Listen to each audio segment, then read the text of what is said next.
May kailangan gawin para sa ating lahat si Commander Zion Galena. Ano yun?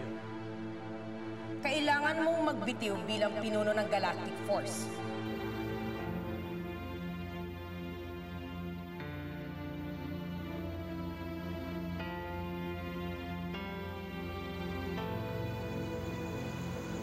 Galian? Galian, pwede mo sa akin sabihin ng problema. Masyado lang maraming nangyari nitong mga nakaraang araw.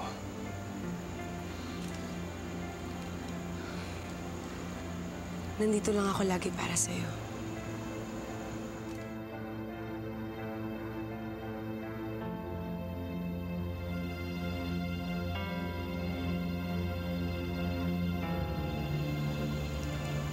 Galian, mahal na mahal kita.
Mabuti naman naisipan mong magbuting-ting ng kotse. Para kahit papaano mapakinabangan ka. Hindi ko naman maintindihan itong si Helen kung bakit ang hilig-hilig na isinisilid ka sa palda niya.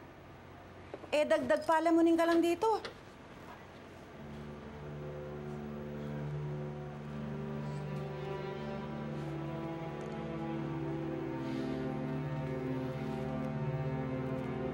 Oy.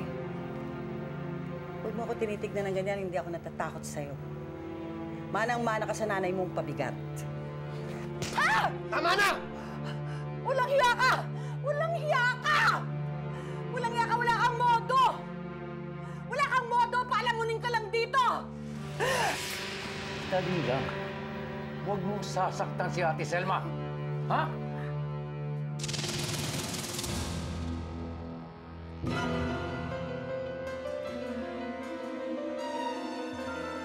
Anong klaseng trabaho ba papasokin mo? Saan ba talaga maiawan sa hirap ng pamilya mo? O at hindi lang naman ang sagot? Nakanda ka ba?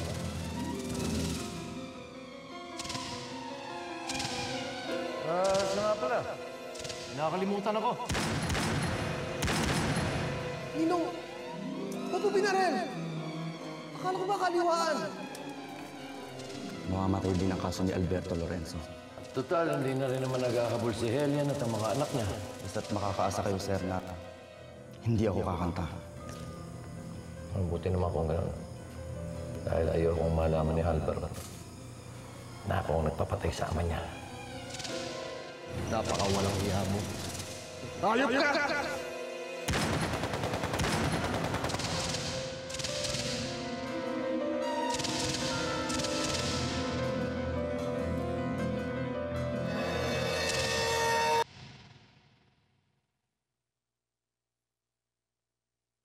Hayop ka! Wag! Wag! Ang yaka! Helen! Alvaro! Alvaro! Alvaro, anak! Tama na! Tama na! Bakit ba? Bakit kayo nag-aaway? Yan yung magaling na anak mo ang tanungin mo.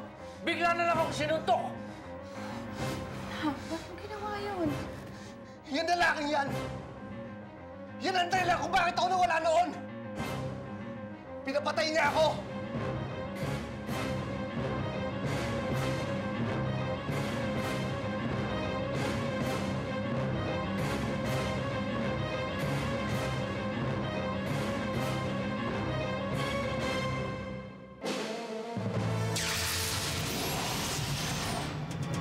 Kasama mo nga ako, pero si Servano naman ang iniisip mo. Hindi lang kasi ako naniniwalang tinalikuran tayo ni Servano. Ginawa na nga niya, Ami. Bumaligtad na siya. Eh bakit ka ba galit na galit sa kanya? Lagi na lang kasi siyang nagbibigay ng sakit ng ulo sa ating lahat. Intindihin mo naman yung pinagdaraanan ni Servano. Siguradong nahihirapan siya na tanggapin na galing siya sa angka ng mga kuma.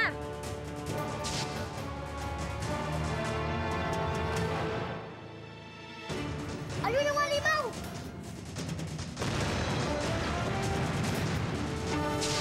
Hinayaan niya maging espiya ng mga kuma ang kanyang sariling anak. Mahirap paniwalaan yung sinasabi ninyo. Anong ibig sabihin na ito?